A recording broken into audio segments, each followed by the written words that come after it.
A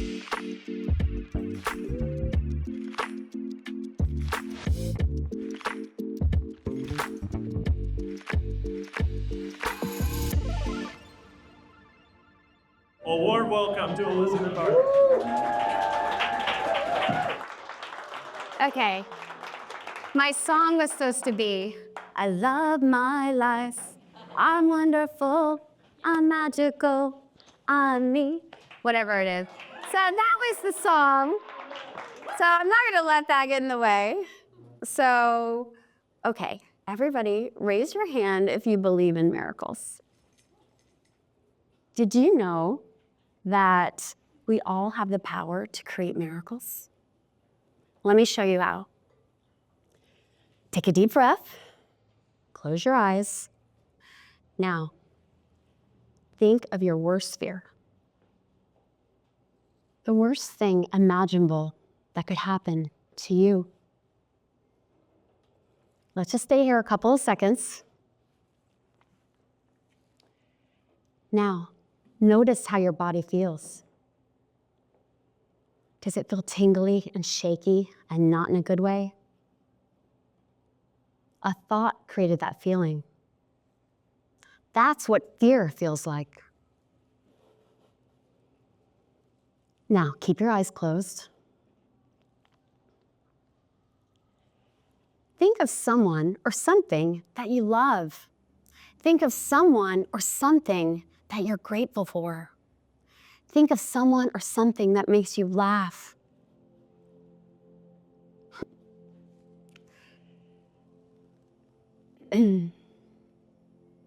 Let's hold those thoughts for just a second. Now imagine that the love and the gratitude that you feel is warm water washing over you at the perfect temperature and the perfect pressure, enveloping you in love. Feel the warmth and even a cold splash at the end.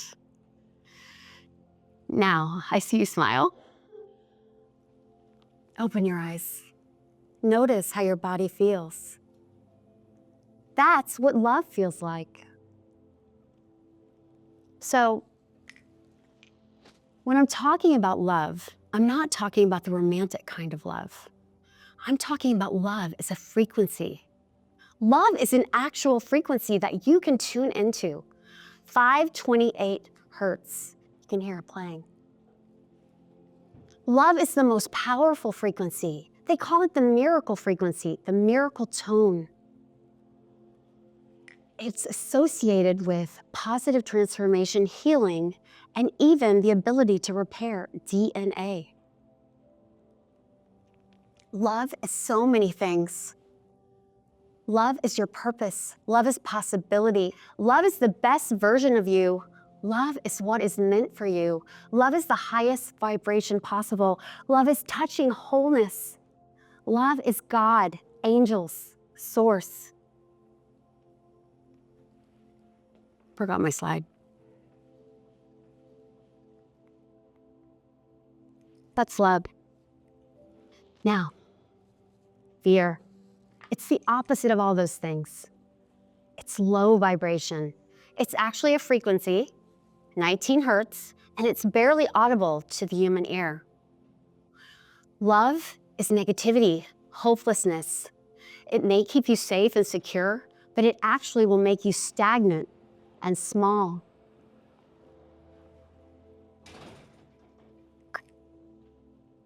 Love, okay, I want to focus on love, but fear, we got to talk about it.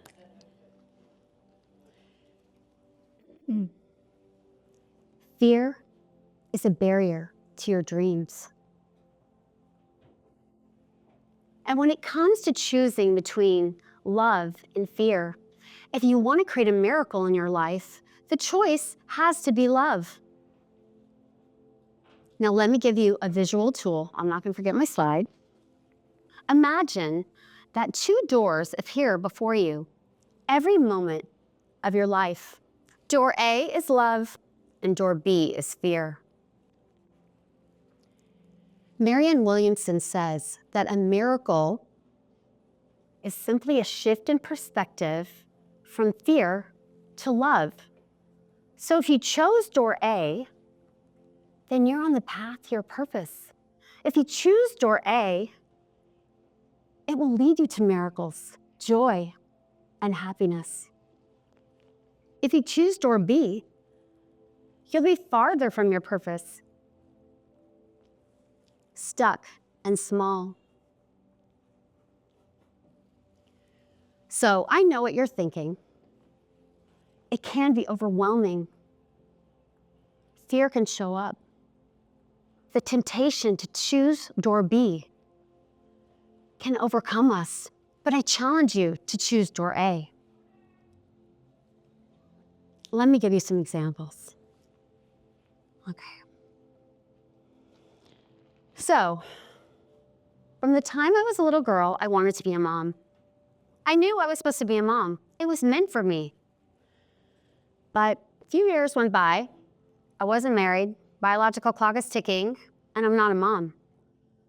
I knew how to be a mom. I was programmed on the how.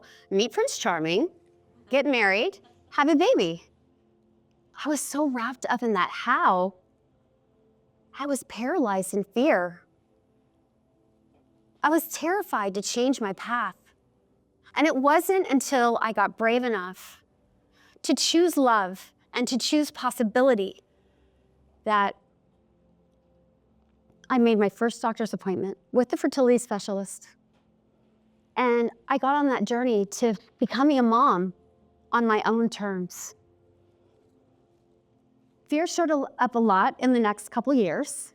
The fertility process is hard. I was all alone. There were many failed attempts, but I kept walking through door A. I kept choosing love. And eventually, this happened. And I got these two, who are now these two. When the twins were born, the love I felt was overwhelming. Door A, so worth it. But the fear didn't go away. The challenges were just different. Door B was still wide open with a flashing neon sign saying, "Come on in." So I wanted to get these beautiful babes baptized. And in order to do that, I had to go to the baptismal preparation class. And I walked in, and I was the only single mom. I mean, no surprise. It was a room full of couples, and all the eyes were on me. The woman that was checking us in said, "Honey, you need to fill out the information for the father here." I trembled. I whispered, "I had them on my own. There is no father." Fear came rushing through me. Did I even belong here? Would they kick me out? I wanted to run away. But instead, I chose, well, door B looked really good. But instead, I chose door A. I chose love. I walked bravely into that class. I sat at the table, and the boys were baptized in front of a full house of family, friends, and supporters on my birthday. Fear showed up again. Fear always shows up, guys. Fear showed up again when my heart started calling for a little girl. 4 embryos remained on ice, frozen, left over from my fertility process. Siblings of the boys. It felt like they were calling me, and the call got louder and louder. Fear showed up, and it almost won, but I chose love. And I started the process to make one of those embryos my little girl. I had 4 embryos. That's enough for one baby, right? Well, the first 2 good embryos we lost with miscarriage.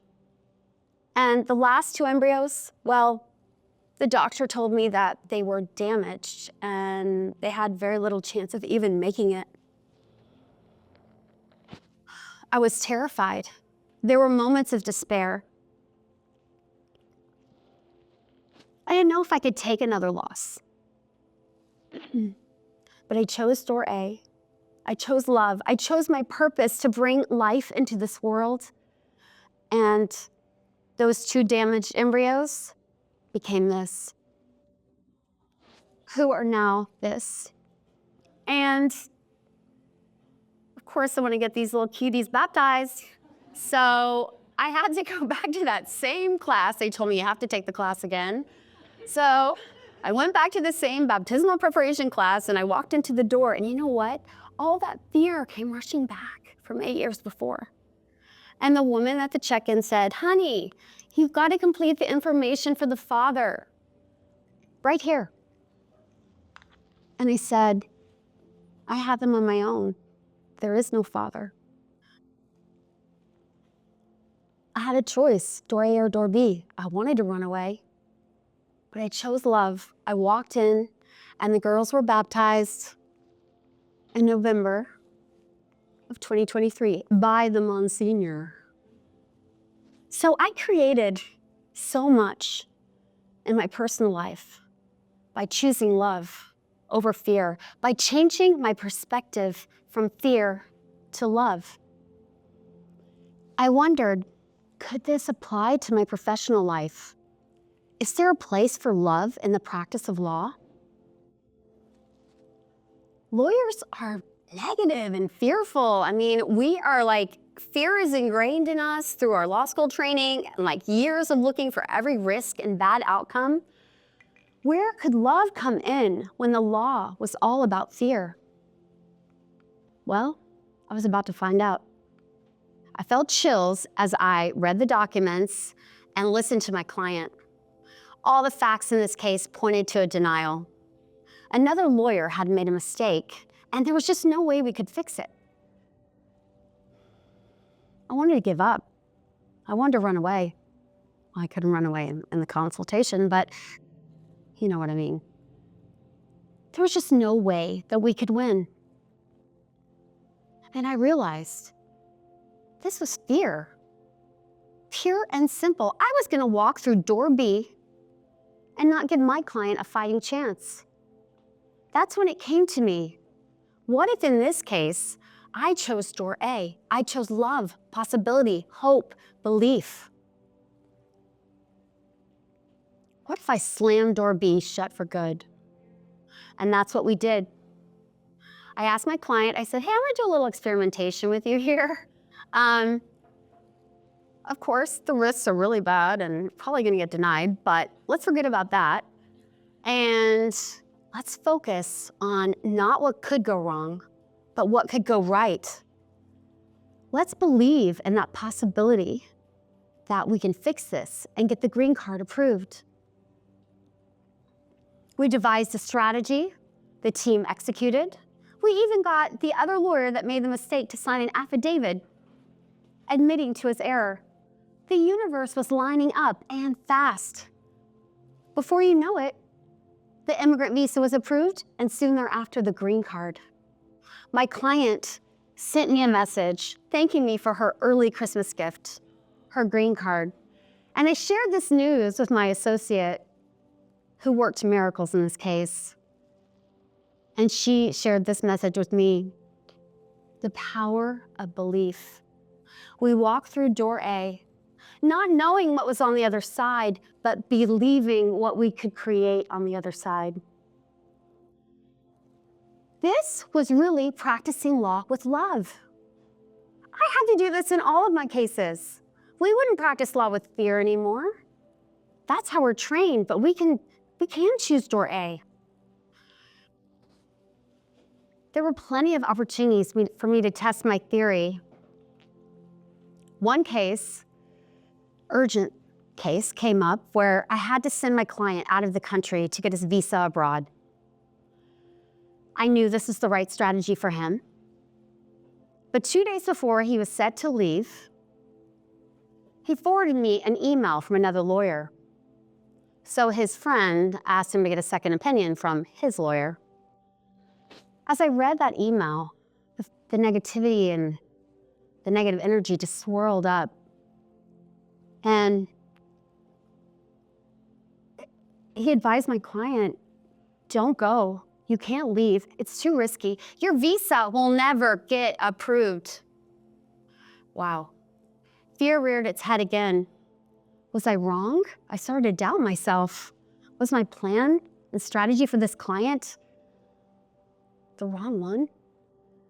I polled other colleagues, as lawyers do. They asked for advice from their friends. Well, I received a lot of fearful responses from other lawyers saying, don't go, and warning against the travel. I finally talked to one colleague, and she said, Elizabeth, after we discussed all the intricacies of immigration law, she said, Elizabeth, it's 50-50. Send him. I saw that as a sign. He trusted me. I knew this was the right plan. And so he went. Now, I'm not gonna lie, I did not sleep well the night before the consular interview. And I passed the time visualizing my client and the consular officer laughing and smiling. And a few hours later, at like 6 a.m., this was in Europe, I got the text. Oh, I forgot one slide. Visa approved. We walked through door A when everyone else was cowering in the door frame of door B, calling us to come through. Now, here's what I've learned after all of this. We all have an inner knowing, and that's love. And if we follow that love, it will lead us to our purpose. That's your door A. We also have an inner protector that shows up as fear, and although it may keep us safe,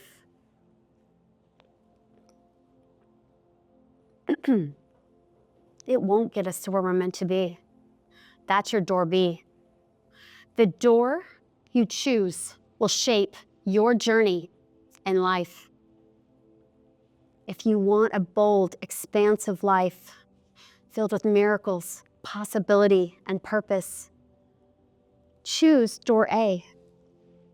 Know what fear feels like. Know what love feels like. And even when fear shows up, choose love. Just like I did, walk through door A consistently and let the miracle frequency of love create miracles in your life too. Thank you.